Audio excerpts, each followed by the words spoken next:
Assalamualaikum warahmatullahi wabarakatuh. Alhamdulillah, salatu wassalamu ala rasulillah wa ala alihi wa ashabihi wa mawala. Alhamdulillah, pemirsa dakwah Sulsel sekalian, di musim Ramadan ini kita bertemu di bulan Ramadan pada saat musim pancaroba, dan semoga Allah Subhanahu wa taala senantiasa memberikan kesehatan kepada kita semua. Rasulullah SAW bersabda, "Sumu tasihu." Berpuasalah, niscaya kalian akan sehat. Dan memang salah satu hikmah yang akan didapatkan ketika kita berpuasa, insya Allah kita akan mendapatkan kesehatan yang prima.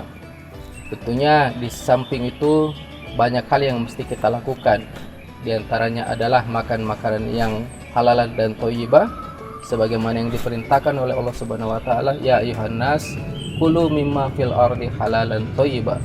Wahai sekalian manusia, makanlah apa yang ada di permukaan bumi ini yang halal dan baik. Dan juga tentu adab-adab yang lain, misalnya kita makan dengan porsi yang cukup ya. Dan kita memperhatikan waktu-waktu untuk makan, terutama di bulan Ramadan ini. Namun terkadang kita lupa bahwasanya selain Islam mengajarkan kita untuk hidup sehat selaku individu, maka sebenarnya di dalam Islam juga mengajarkan kepada kita bagaimana membentuk masyarakat yang sehat secara jasmani, menjadikan kesehatan itu menjadi salah satu kewajiban yang mesti dipenuhi oleh pemimpin di negeri ini.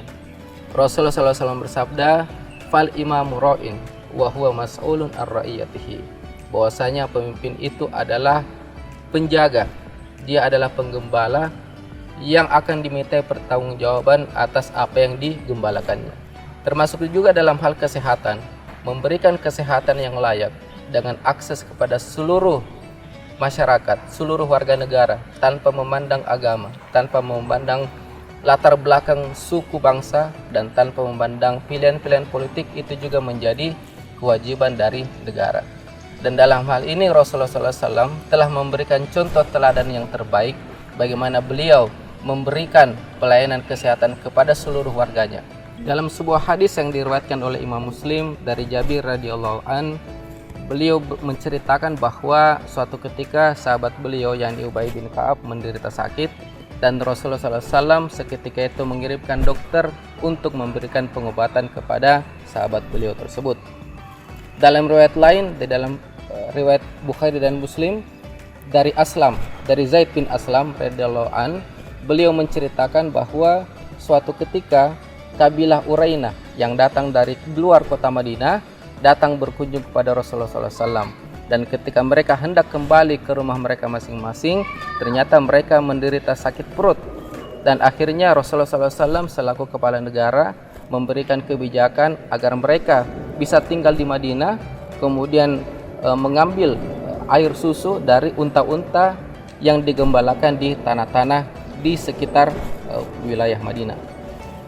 Kemudian kebijakan ini juga dilanjutkan oleh khalifah setelah beliau. Di dalam sebuah kisah diceritakan bahwa Umar bin Khattab pernah mengirimkan dokter kepada sahabat Rasulullah SAW, dan sahabat beliau itu kemudian mendapatkan terapi berupa diet yang sangat ketat, yakni membatasi makanan-makanan tertentu sehingga sahabat tersebut bisa lepas dari penyakit yang dia derita. Maka dari itu menjadi sebuah renungan bagi kita, terutama di bulan Ramadan ini, bahwasanya Islam tidak hanya mengajarkan kita bagaimana cara hidup sehat secara individu, bagaimana kita mengatur pola makan, pola kebiasaan, pola tidur yang kemudian mengarah kepada kesehatan individu. Tapi lebih dari itu, sebenarnya Islam juga mengajarkan kita dalam bentuk contoh teladan yang telah diberikan oleh Rasulullah SAW, yakni bahwasanya kesehatan itu adalah menjadi tanggung jawab bagi penguasa, tanggung jawab bagi pemerintah. Bagaimana kemudian mereka mampu dan mengupayakan secara terus-menerus untuk menghadirkan sebuah bentuk kesehatan yang paripurna yang bisa diakses oleh seluruh warga masyarakat. Demikian yang bisa saya sampaikan. Assalamualaikum warahmatullahi wabarakatuh.